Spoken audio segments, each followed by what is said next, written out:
Muy bien, vamos a comentar sobre algunos puntos que han sido mencionados en las presentaciones previas, tanto ayer como hoy, a cargo del señor viceministro de Comunicaciones del MTC, ayer, hoy, del señor presidente de OCIPTEL, en los diversos paneles. Respecto a un tema que es la esencia de la problemática en el sector, que es cómo superar las brechas de conectividad digital en el país, que es un tema especialmente sensible, sobre todo luego de que la pandemia nos reveló al acceso a Internet como un servicio básico, como un servicio de primera necesidad. Y antes de pasar las láminas, comentar que, por ejemplo, un indicador que no hemos registrado aquí es que, según el Instituto Nacional de Estadística e Informática, que monitorea de cerca el patrón de consumo de los hogares en el país como parte de su cálculo de la evolución de precios, o sea, de la inflación, revisó este año la composición de la canasta de consumo, y los servicios de telecomunicaciones son uno de los pocos rubros que han aumentado su participación para llegar a cerca del 5% de la canasta de consumo promedio en los hogares del país. De manera que más sensible que nunca todo el esfuerzo que como objetivo común podamos trazar para superar la brecha de conectividad digital. Y bueno, esta obra de arte es de autoría de un artista de Huancané, que es una de las 13 provincias en el departamento de Puno, y que fue mencionada ayer como parte de las presentaciones. El artista lleva como nombre Edgardo Quispe, es el autor de esta obra que nos parece refleja de qué estamos hablando cuando aludimos a la brecha de conectividad digital. Muy bien, vamos a mencionar algunos indicadores respecto a su evolución reciente, luego vamos a reflejar cómo se traduce esto en las reconocidas brechas, y por último alguna lista sugerida de recomendaciones de política pública que puedan contribuir en el sentido mencionado. Entonces, lo primero que podemos mencionar respecto a la evolución reciente de los indicadores es que tenemos en los últimos 12 meses una severa contracción en los diversos indicadores alusivos a conectividad digital, es decir, el acceso al Internet. Cuando decimos último año nos referimos julio 2021, junio 2022, que es a la fecha hasta la cual llegan las estadísticas oficiales en las cuales nos respaldamos. Lo primero es, y esto lo mostró también hoy día el señor presidente de OCIPTEL, por primera vez desde que existe registro, el número de conexiones de Internet móvil sufrió un decrecimiento de lo que va del presente año, ¿no? Naturalmente no es un decrecimiento notorio, pero sí es significativo porque quiebra la tendencia de crecimiento de los años previos, y sobre todo tomando en cuenta que Perú se encuentra, digamos, en una posición expectante a nivel de Sudamérica. Hemos escuchado en los diversos momentos de la conferencia cómo Perú es actualmente uno de los mercados móviles más competitivos en Sudamérica, y eso acarrea una serie de situaciones favorables como esta, ¿no? Un buen nivel de penetración, pero que sin embargo hemos estado perdiendo durante el último año la oportunidad de seguir escalando posiciones respecto a los mercados vecinos. Lo segundo es que, si bien es cierto en el caso del servicio de Internet fijo vemos un crecimiento continuo, ya hemos escuchado también que la tecnología mejor preparada para responder ante las exigencias de demanda de velocidad, capacidad, etcétera, de los usuarios y de los hogares es la fibra óptica. Y la fibra óptica en el país pesa apenas un tercio de los 3,2 millones de conexiones de Internet en el hogar. Es decir, alrededor de 1 millón de conexiones, y esto equivale a 10% de los hogares en en el país, y lo cual nos ubica a la saga. Vemos como en la región de Sudamérica, países que nos rodean, el promedio se ubica en alrededor del 30%, en el Perú estamos en 10%, la tercera parte del promedio sudamericano. Ya nos mencionó también en su presentación hace pocas horas Ari López sobre la importancia de la fibra óptica para el servicio en sí mismo como para el respaldo del 5G. Entonces, esto es un aspecto especialmente preocupante. Tercero, de manera inevitable, estos dos indicadores previos se terminan traduciendo en una contracción igualmente inédita en el número de usuarios de Internet en el Perú, que de manera similar a lo mencionado en láminas previas, ha sufrido una caída por primera vez desde que existe registro en el número de usuarios de Internet en el país, lo cual nos ubica en una posición nada favorable como uno de los países con menor intensidad de uso de Internet en la región igualmente. Por último, esto queda bastante sintetizado o resumido en un indicador que todos conocemos, que es el PBI de los servicios de telecomunicaciones. Y aquí nos tomamos la libertad de expresar una digamos, cortés discrepancia con lo mencionado por Ociptel en la mañana, en el sentido de que la metodología del PBI del Instituto de Estadística tiene reparos. Seguramente todo es perfectible, pero cuando analizamos este indicador a lo largo del tiempo, sí nos da muchos mensajes relevantes, ¿no? Y en esencia todos podremos reconocer que desde el año 2014, cuando hubo la entrada de 2 nuevos operadores en el mercado, atravesamos una etapa de una buena cantidad de años de lo que podemos calificar como exuberancia competitiva. De pronto el mercado empezó a mostrar un nivel de competencia que no había ocurrido antes, y eso se tradujo en niveles de crecimiento en diversos momentos por encima del 10%. Recordemos que durante el siglo actual el PBI ha tenido un crecimiento promedio que no supera el 5%, de modo que un sector que crezca sostenidamente por encima del 10% es bastante decir, ¿no? Y luego de unos años ustedes pueden encontrar por aquí, y aquí me voy a detener un poco más en esta gráfica, ¿no? Ya el año 2020 hacia inicios, vemos que las tasas de crecimiento empezaron a declinar de manera importante, pero de pronto llegó la pandemia, un momento de crisis a todo nivel, por supuesto, fundamentalmente humano, ¿no? Pero que en el sector de las telecomunicaciones significó un crecimiento notorio en los consumos de los servicios, lo cual regresó a las tasas de crecimiento a este nivel, ¿no? Pero por una circunstancia absolutamente anómala, extraordinaria, ¿no? Que también, pasado el momento de la crisis que todos hemos venido viviendo, vemos que retorna una senda de niveles de crecimiento por debajo del 5%, es decir, continúa aquello que fue detenido con motivo del inicio de la pandemia, y más bien en los últimos meses vemos algo que queda reflejado de forma muy elocuente acá, es decir, una caída en el PBI del sector, con lo cual llegamos a niveles de -5 en los últimos 3 meses, y que va a determinar que en este año el sector de telecomunicaciones tenga un crecimiento de 0%. Esta no es una conferencia de temas de macroeconomía, pero simplemente muy rápido, recordar que el Banco Central de Reserva proyecta para este año que el país va a crecer 3%, Telecom va a crecer 0%, y esto vale la pena ubicarlo en el contexto de que durante todo el presente siglo, más de 20 años, Telecom ha sido uno de los sectores que han actuado como motores del crecimiento económico, es decir, siempre sostenidamente creciendo por buenos años al doble del promedio de la economía, pero ahora tenemos esta situación, ¿no?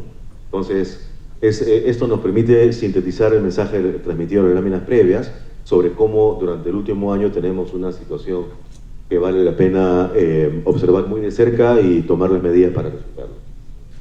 En síntesis, entonces, esta contracción de los principales indicadores de acceso a Internet en el país durante el último año va en contracorriente una tendencia internacional donde todo lo contrario, existe un reconocimiento sobre una naturaleza de los servicios de conectividad digital, ya no como parte de la agenda de un sector, sino como parte de la agenda de desarrollo económico y social de los países, de forma muy transversal, y donde en muchos casos la autoridad vinculada a esta materia tiene un alto grado de presencia a nivel del Poder Ejecutivo, etcétera, ¿no? Y esto termina afectando a los segmentos de la población digitalmente más vulnerable. Con lo cual, vamos a mencionar justamente cómo este declive en los indicadores nos podremos imaginar termina afectando más a quienes menos acceso a Internet o menos uso de Internet tienen. Entonces, nos encontramos con una situación de paradoja o una dicotomía, una contradicción, porque por un lado, los usuarios que forman parte de lo que podemos denominar el país conectado, el Perú conectado, enfrenta varios aspectos bastante favorables: caída de precios y en consecuencia un aumento en el consumo. En contraposición a ello, sin embargo, tenemos que al frente, al otro lado de la mesa, al país no conectado, que donde las brechas se han exacerbado en este último año como consecuencia directa de la contracción de los indicadores mencionados en láminas previas. Entonces, esto lo mostró también OCIPTEL hoy. Vemos cómo en precios unitarios, es decir, en soles por gigabit de descarga por mes en el caso de móviles y soles por megabit por segundo de velocidad contratada por mes en el caso de internet fijo, los precios han tenido una caída pues absolutamente significativa, ¿no? Y esto ha motivado que encontremos una situación en la que, en contraste con otros servicios públicos, tenemos lo que los economistas llamamos deflación, es decir, los precios no suben, los precios bajan.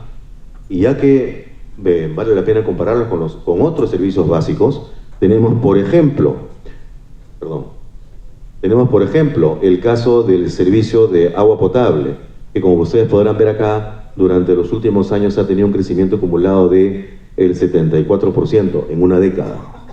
El servicio eléctrico, que es absolutamente básico de nuestros hogares, ha crecido al doble, más del 100%, ¿no? Entonces, esto de pronto puede pasar algo desapercibido si es que lo vemos como una evolución progresiva. No es que de un día para el otro suba al doble, sino que se da a lo largo del tiempo, pero con una tendencia absolutamente marcada.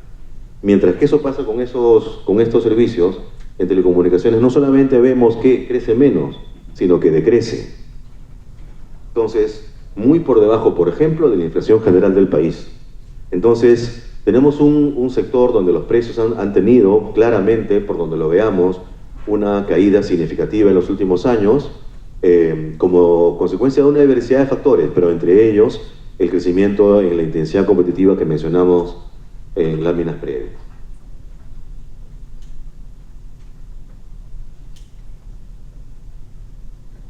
Sí. Y esto, como es una consecuencia bastante natural, motiva que el consumo tenga un crecimiento muy sensible. Vemos cómo el tráfico promedio en gigas de descarga por conexión móvil por mes ha llegado en los últimos tiempos, al primer semestre del presente año, a un nivel de 10 gigas, ¿no? Todos nosotros, estoy seguro, en esta conferencia somos usuarios del servicio móvil, tenemos un plan tarifario con el servicio de internet móvil y podemos saber cuántos gigas tenemos de descarga de alta velocidad y seguramente muchos de nosotros tenemos planes tarifarios con internet móvil ilimitado. Entonces tenemos una idea de cuánto consumimos al mes. Bueno, el promedio nacional para todas las conexiones de internet móvil, que son más de 26 millones, es 10 gigas. Y si lo desdobláramos, tendríamos que en el caso de postpago supera los 15 gigas, ¿no? Y en el prepago, por supuesto, por debajo del 10 gigas.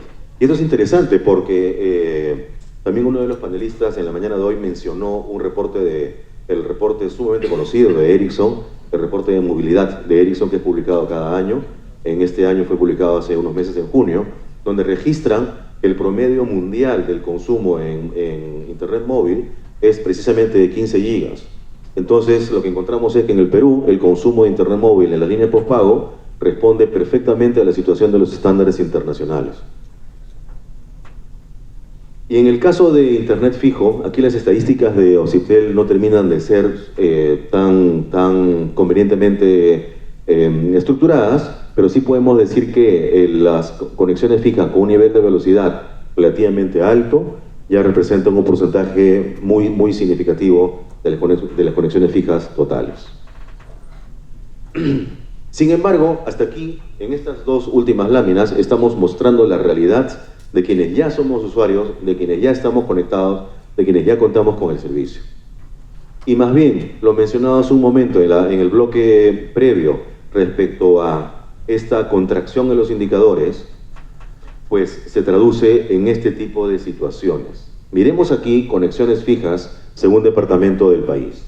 Vemos una lista corta de departamentos que tienen un nivel de penetración por encima del promedio nacional. El promedio nacional es 31%, solamente 6 departamentos del país tienen un nivel superior a ello.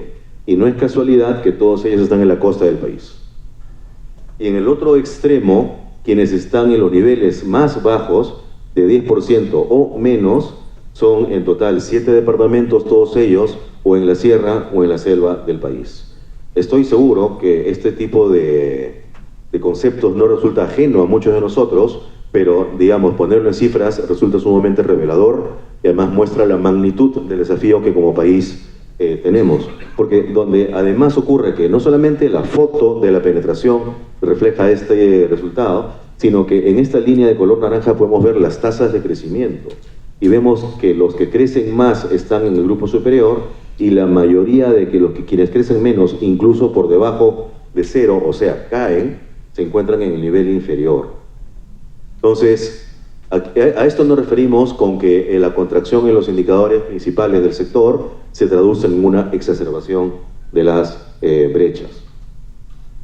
Algo similar tenemos en un indicador un poco diferente, que es uso de Internet. Ya no es acceso, es uso. Ya no es medido por OCIPTEL, es medido por INEI, cuya calidad también intentó ser desvirtuada hoy día por OCIPTEL, lo cual nos causa un poco de extrañeza. Pero, digamos, en todo caso, las cifras son sólidas, son de todo el siglo, monitoreo permanente, etc.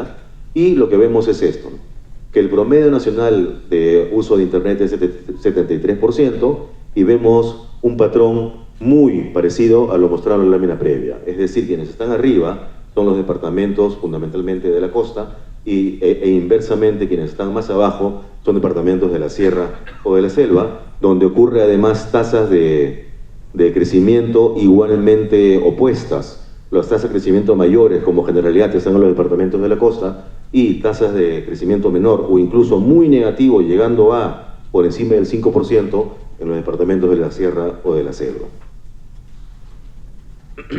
Todo lo cual puede ser una vez más sintetizado aquí, en la intensidad de uso de Internet entre el ámbito urbano y el ámbito rural. Vemos a lo largo de los años previos un crecimiento absolutamente sostenido en el uso de Internet en el ámbito rural, fruto, entre otros aspectos, de la expansión del servicio móvil o de la contribución que aportan los modelos como el Internet para todos, lo mencionaba en la mañana de hoy por Teresa, ¿no? Pero vemos que el último año esa tendencia tan favorable ha sido revertida. Y eso se ha traducido en que la brecha, es decir, la distancia, es una aritmética simple. La brecha es restar dos valores. Vemos que hay un crecimiento por primera vez en una buena cantidad de años. Es decir, es indubitable que en el último año esta contracción de indicadores se ha traducido en una exacerbación de las brechas.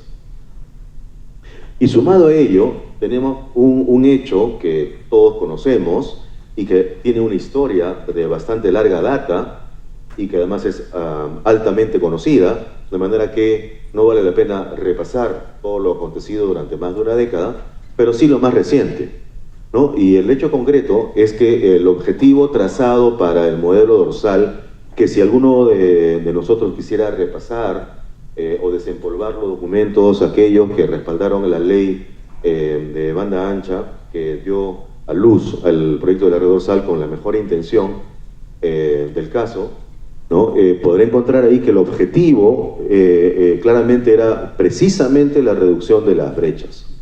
Y lo que queda claro a estas alturas, y lo mencionó ayer el señor viceministro, donde indicó que el nivel de uso de la red dorsal es ubicada por encima del 10%, imaginemos este hotel con un nivel de ocupación permanentemente por debajo del 10%. Sencillamente no es sostenible. Entonces,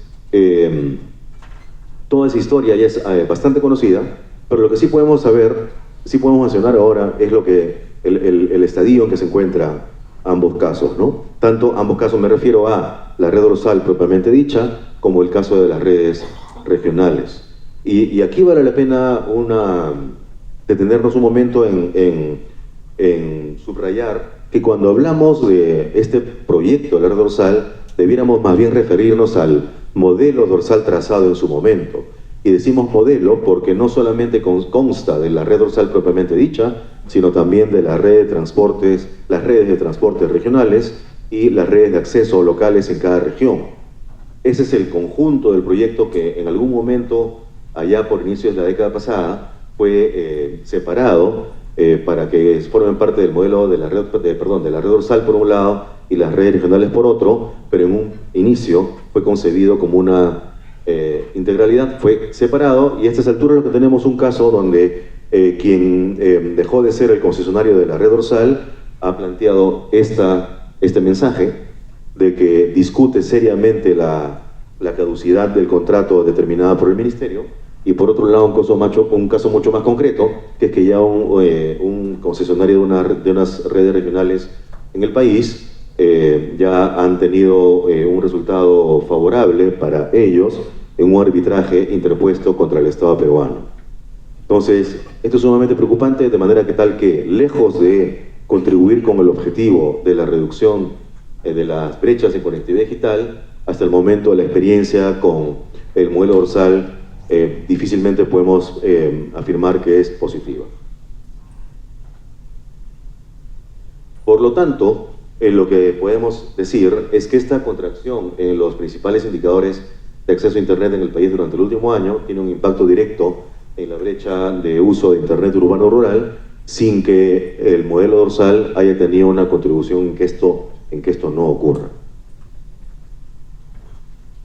Con lo cual llegamos a una lista corta de recomendaciones sobre cuál es algunas pistas sobre el rumbo que podríamos tomar. Por supuesto, todo esto requiere, cada uno de los temas que vamos a mencionar a continuación requiere mucho detalle, pero vamos aquí a resumirlos. Entonces, fundamental es crear condiciones para favorecer la expansión de cobertura, ya sea en antenas, es decir, redes móviles, como en fibra óptica, es decir, redes fijas, ¿no? Para revertir lo que hemos observado y lo que hemos mostrado del último año. ¿Qué ha pasado el último año? Bueno, tenemos algo que también ha sido bastante mencionado en esta conferencia hasta ahora, la Ley de Velocidad Mínima Garantizada, que ha sido mencionada sobre todo porque tiene un plazo inminente de implementación, que es a inicios de diciembre, con todos los desafíos técnicos que eso involucra, y que por lo tanto, tal como ha sido advertido también en esta conferencia, crea serios riesgos de afectar aún más la expansión en el ámbito rural. En segundo lugar, el espectro radioeléctrico, una licitación de 4G que, bueno, debemos saludar que el viceministro de Comunicaciones ayer haya anunciado su programación para abril del próximo año, aunque no llegó a mencionar cuáles son los pasos que viene dando el Ministerio para, como parte de lo que podemos llamar la preparación 5G, fundamentalmente a través del reordenamiento de la banda de 3,5 GHz. Y lo tercero es que este año Pronatel asumió un rol de actividad empresarial como operador dorsal temporal, que es el término que viene tal cual con ese nombre en la normativa de asociaciones público-privadas, ¿no? Y no sabemos hasta cuándo, y en un momento vamos a mencionar a qué nos referimos con ello. Lo primero, la velocidad mínima garantizada. El desafío consiste en que, por muy buena intención que pueda acarrear esta norma, la velocidad mínima garantizada 70% es técnicamente inviable, como lo mencionamos aquí, por factores exógenos a la gestión de los operadores.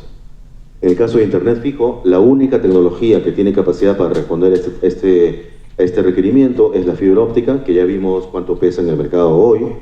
Y en el caso de Internet móvil, ocurre que existen una serie de condiciones, muchas de ellas vinculadas a la naturaleza inalámbrica de estas redes, que dificultan el cumplimiento de esta obligación, especialmente en ámbitos geográficos complejos como las zonas rurales de nuestro país.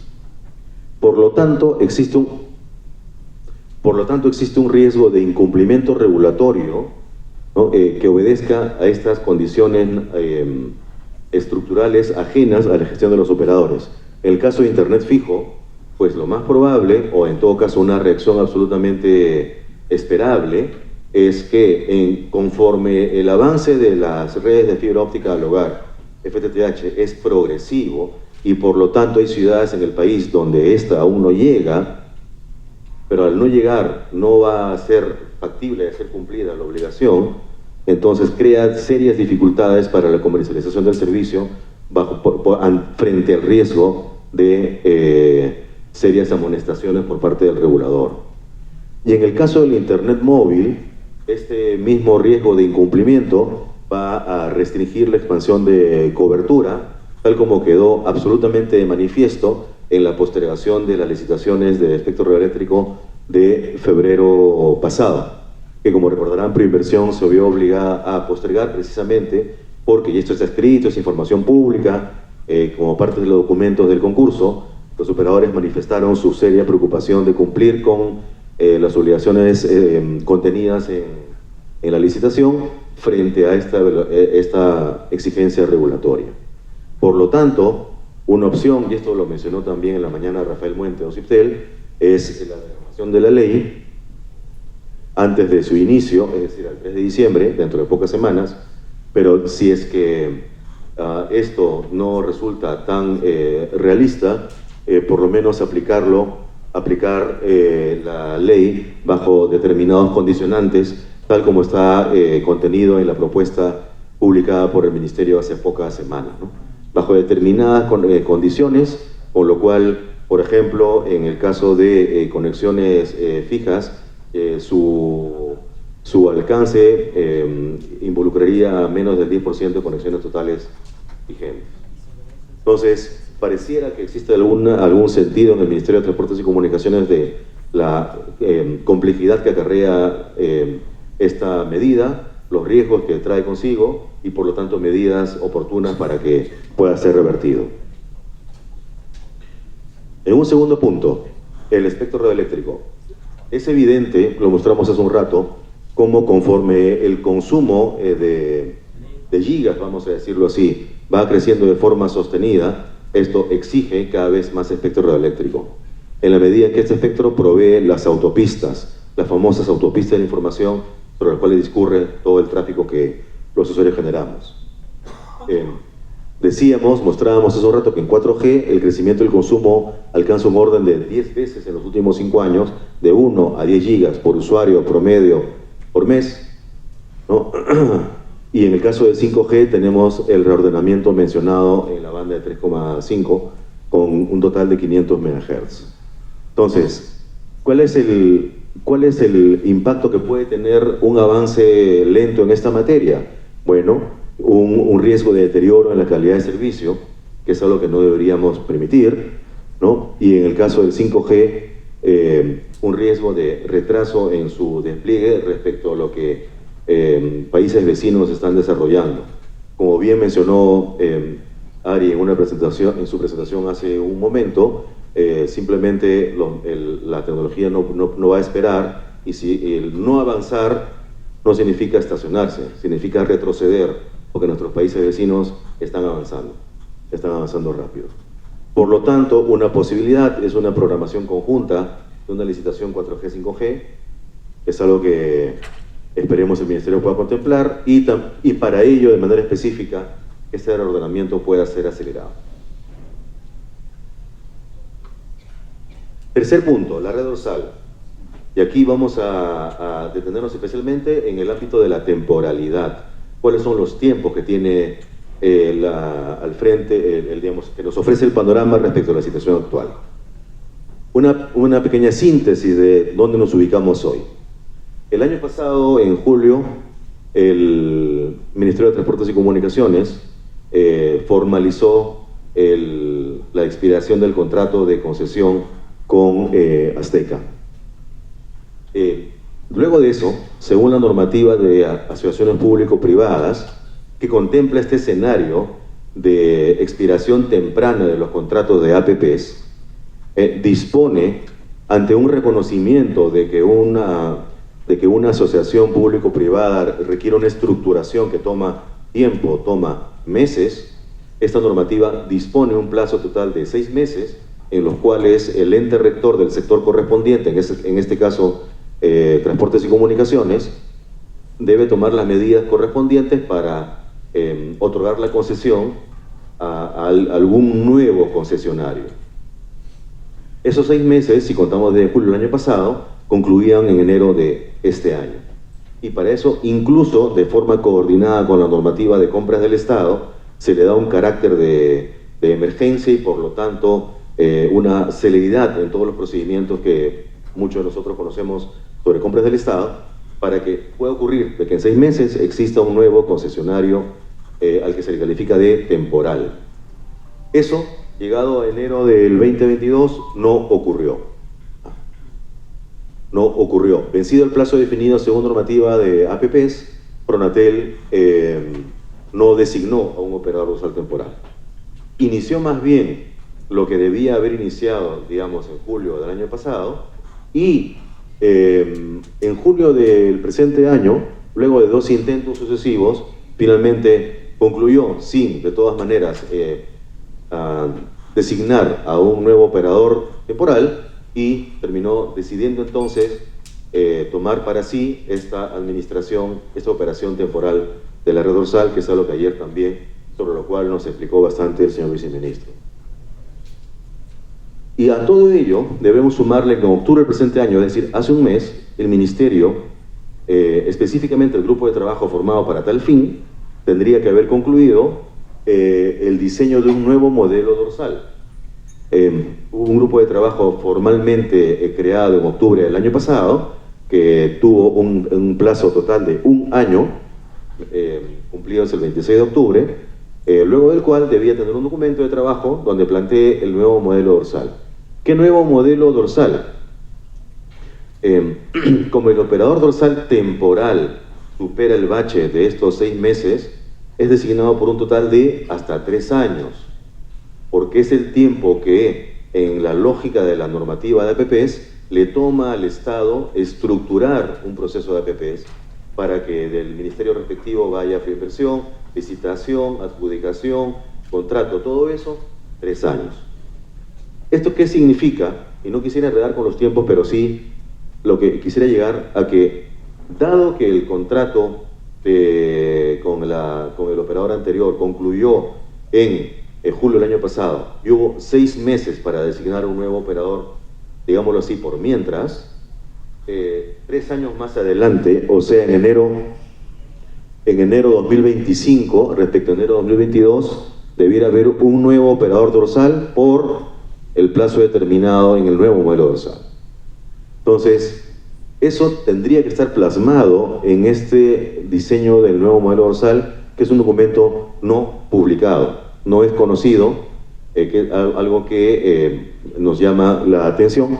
Y por último, como un elemento de contexto, hace muy pocas semanas ocurrió lo mencionado respecto a este operador Quanta Services, que tuvo 3 redes regionales y que interpuso el arbitraje citado, que concluyó de manera favorable para este operador, de manera desfavorable para el Estado peruano. Cerca de 180 millones de dólares que el Estado peruano debe reconocer a este operador. Entonces, esto despierta muchas interrogantes sobre una iniciativa del Estado que fue desplegada hace una década, como bien todos sabemos, y que en total considera un compromiso en financiamiento del Estado por un total que bordea los 2.000 millones de dólares. De manera que no estamos hablando de un monto poco significativo, sino todo lo contrario, y por lo tanto es importante cuidar de que eso termine llegando a buen puerto. Entonces, esto nos motiva algunas interrogantes. Por ejemplo, ¿hasta cuándo planea Pronatel operar la red dorsal? ¿Es hasta enero de 2025, que es cuando debiera llegar un nuevo operador dorsal para los siguientes 10 o más años? ¿O va a ser antes y va a cederlo a un privado que sepa cómo hacerlo? ¿No? Esa es una interrogante que ahora tenemos. Siguiente, ¿qué plantea este nuevo modelo dorsal? Y nos planteamos ese interrogante porque el documento mencionado en su momento no está publicado, no es conocido qué plantea exactamente. Y además vale la pena conocer en ese mismo sentido si recoge aportes de los actores impactados por la red dorsal. Dada la magnitud que tiene este proyecto, su alcance, su impacto, pues involucra a muchísimos actores. Para empezar, gobiernos regionales, la academia, la sociedad civil, por supuesto otros sectores dentro del Estado. Entonces, Y por último, una interrogante más, que es, ¿recordamos todos cuál es el objetivo de la política pública? Y decimos esto porque muchas veces hemos escuchado en el debate sobre que este debate gira en torno a cómo salvamos a la red dorsal. Y pues no se trata de eso, no se trata de que son 13.000 kilómetros desplegados y cómo hacemos para que sea rentable. Y eso está escrito en diversos espacios de discusión alrededor de este tema, ¿no? Y quisiéramos mencionar que, pues, algo que debería sonar obvio, pero que cabe decirlo, que ese no es el objetivo es, si nos vamos a lo básico, es cómo contribuir con la reducción de brechas. Y en ese sentido, no nos cabe sino recomendar que aquel documento que tendría que haber trabajado el Ministerio de Transportes y Comunicaciones y concluido hace pocas semanas, debiera ser socializado frente a todos los sectores involucrados, no solamente para conocimiento, no solamente para la socialización por sí misma, sino para recoger profundamente los aportes que cada quien pueda dar. Si nosotros preguntáramos a gobernadores regionales, a la academia, a la sociedad civil, a otros sectores económicos o sociales del Estado, a la propia Secretaría de Gobierno de Transformación Digital, ¿no? Podemos sospechar razonablemente que el nivel de socialización o de recojo de aportes ha sido bastante limitado. Y eso es grave para un proyecto de la magnitud de la que estamos mencionando acá, ¿no? Y sectores, pues, sector producción, el sector comercio exterior, naturalmente los operadores regionales, operadores metropolitanos que son clientes de la red dorsal, entre otros. Ahí existe mucho pan por rebanar para que el resultado que vaya a darse sea una consecuencia de la co-creación entre todos los involucrados en esta materia. Y por último, algo que no mencioné al inicio de este bloque, es cómo más bien sí vale la pena expandir un ejemplo que funciona. También ha sido mencionado en varios momentos de la conferencia, y es el caso de, ante la necesidad de fuentes de financiamiento para expandir las redes, la conectividad en el país, la cobertura, pues vale la pena contemplar mecanismos adicionales al canon por conectividad. Es decir, aquella herramienta por la cual los aportes u obligaciones económicas que los operadores tienen frente a la autoridad, en vez de ir a los fondos del Tesoro sin un uso específico asignado, puedan de manera mucho más directa y ágil ser orientadas a financiar la expansión de redes por parte de los operadores, ¿no? Entonces, en ese sentido, ¿por qué decimos que hace falta fuentes de financiamiento para atender esta necesidad de expansión de infraestructura en el país? Porque lo mencionó hoy día en una de las láminas el presidente Ociptel, la caída de precios que mostramos también en láminas previas se ha traducido en un ahorro para los usuarios. Aquí nosotros ponemos 16.000, ese fue un cálculo de hace unos meses, pero hoy día el señor presidente Ociptel mencionó que este ahorro bordea los 20.000 millones de soles a lo largo de los últimos 5 o 6 años. Si hacemos una división muy simple, el monto por año bordea alrededor de 4.000 millones, es decir, cerca de 1.000 millones de dólares.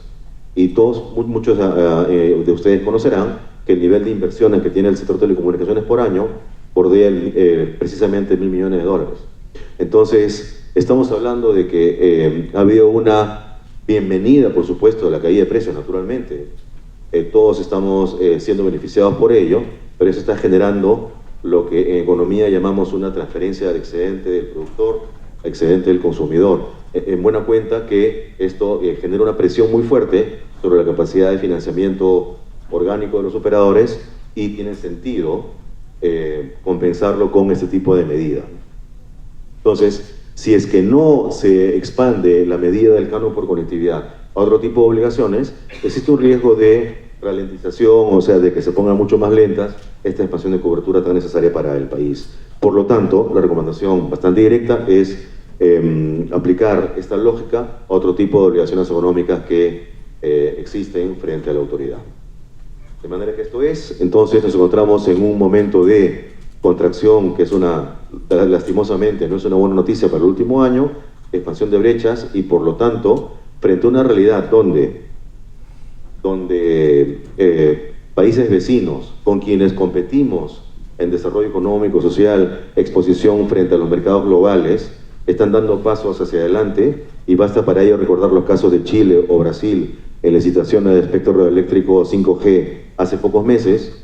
En el caso de nuestro país hace falta tomar medidas diversas, algunas de las cuales hemos mencionado acá, e incluyendo esta iniciativa que lastimosamente es fallida, el caso de la red dorsal, para ser replanteada desde un inicio, y que no, donde la discusión no gira en torno a cómo salvamos a la red dorsal, sino cómo redefinimos por completo el modelo dorsal para que esté centrada en el ciudadano. Siempre hemos escuchado de parte de las autoridades que la política de transformación digital en el país está centrada en el ciudadano. Entonces la discusión de la red dorsal o del modelo dorsal, centrémosla en el ciudadano, no en cómo salvar 13.000 kilómetros de fibra óptica. Eso es. Muchas gracias.